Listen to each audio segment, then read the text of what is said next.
Shalom, bro dan sis yang terkasih dalam Tuhan. Salam sehat dan salam sukacita. Berjumpa lagi bersama saya Vivi dalam renungan harian pembawa sukacita pada hari ini 25 Oktober 2022. Renungan hari ini akan saya ambil dari Injil Lukas bab 13 ayat 18 sampai 21 dalam perikop biji itu tumbuh dan menjadi pohon. Dan renungan pada hari ini saya beri tema biji itu tumbuh dan hidup.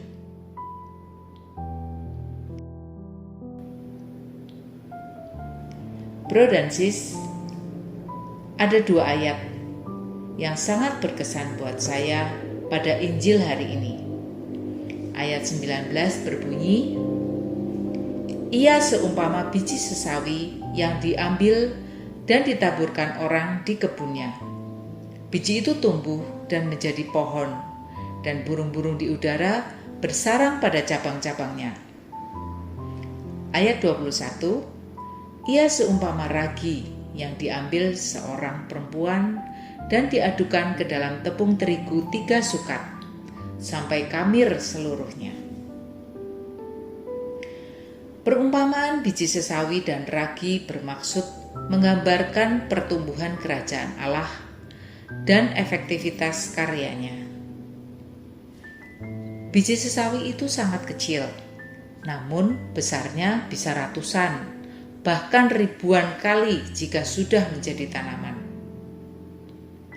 Sangat mengherankan bahwa biji yang sangat kecil bisa tumbuh sebesar itu. Demikian pula halnya kerajaan Allah yang dimulai dari kelompok yang amat kecil. Jumlah orang yang secara jelas menyatakan diri sebagai pengikut Kristus awal mulanya sangat sedikit, namun berkembang menjadi banyak sekali, ribuan bahkan jutaan kali lipat. Bro dan sis, sebenarnya dalam diri manusia sudah ditabur nilai-nilai Injil, karena setiap orang diciptakan menurut gambar dan citra Allah. Oleh karena itu, jika ada keterbukaan, setiap orang akan sampai pada kesadaran akan hal itu, berusaha mengembangkan dan menghidupinya. Siapa yang tidak menginginkan kasih, damai sejahtera, sukacita, persaudaraan, dan kesejahteraan? Mestinya setiap orang berusaha menyadari adanya nilai-nilai itu dan menghidupinya. Dan orang yang telah menghidupinya tidak akan jauh dari kerajaan Allah. Dan gambaran tentang efektivitas karya kerajaan Allah diumpamakan juga dengan kerja ragi. Ragi yang sangat sedikit dibandingkan dengan adonan mampu mengubahnya menjadi sesuatu yang baru. Banyak orang yang setelah menghidupi nilai-nilai Injil berubah, berbeda dari sebelumnya, bahkan menjadi baru. Tentu perubahan itu diyakini berkat karya Roh Kudus yang telah diterima dan berkarya dalam diri setiap orang. Bro dan sis, dalam pengalaman hidup yang saya alami pun, saya mengalami menjadi biji sesawi yang sangat kecil dan menjadi ragi yang sedikit. Pada saat saya mengikuti camp Buah Berkat di Semarang pada tahun 2016 itu, peserta dari Cilacap hanya 1 orang. Hanya saya sendiri saja yang ikut. Saat itu, karena tuntunan Roh Kudus sajalah yang menggerakkan saya untuk mau ikut, walaupun hanya saya sendiri saja yang berangkat, dan itu pun dengan penuh perjuangan.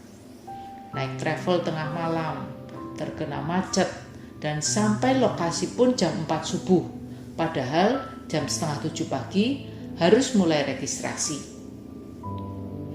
Hal itu tidak menyurutkan niat saya untuk tetap mengikuti camp. Sampai pada akhirnya camp selesai, dan saya mendapat perutusan untuk mewartakan kabar gembira yang saya dapatkan di dalam camp kepada banyak orang di Cilacap. Disinilah si biji sesawi, si Vivi ini mulai melaksanakan perutusan Tuhan. Tugas dimulai dari pelayanan Camp Buah Berkat 1 Purwokerto. Yang saat itu, selain melayani, dalam pelayanan, saya juga harus mencari peserta agar semakin banyak wanita-wanita bisa mendapatkan kabar gembira dan pemulihan bagi diri sendiri dan keluarganya. Puji Tuhan, hingga saat ini camp di Keuskupan Purwokerto sudah terlaksana hingga camp yang ke-10. Dan anggota CFM, khususnya di Paroki Santo Stefanus Cilacap, sudah mencapai lebih dari 200 alumni. Begitu luar biasa dahsyatnya kerja Tuhan, hingga bisa menggerakkan begitu banyak orang agar mau mengikuti dan terlibat dalam karya pemulihan keluarga, dimulai dari 1 orang saja. Bro dan sis, tidak hanya sekedar mendapatkan sukacita dan pengajaran di dalam camp saja. Secara tidak langsung, cara pandang dan gaya hidup saya pun Tuhan ubahkan. Seperti kerja Ragi tadi, setelah saya mengetahui kebenaran nilai-nilai Injil dalam camp, kehidupan keseharian saya pun berubah menjadi baru. Saya berubah dari manusia lama menjadi manusia baru dalam kebenaran firman Tuhan.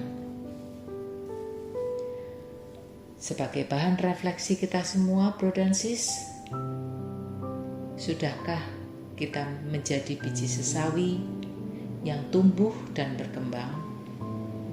Dan sudahkah kita menghidupi kebenaran nilai-nilai Injil dalam kehidupan kita sehari-hari? Marilah kita berdoa. Dalam nama Bapa dan Putra dan Roh Kudus. Amin.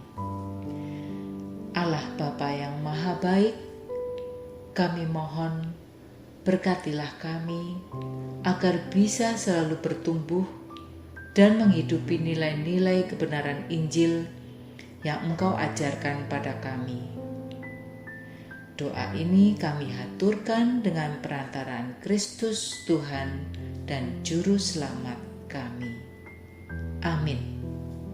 Dalam nama Bapa dan Putra dan Roh Kudus. Amin. Terima kasih bro dan sis. Berkah dalam. Salam sukacita.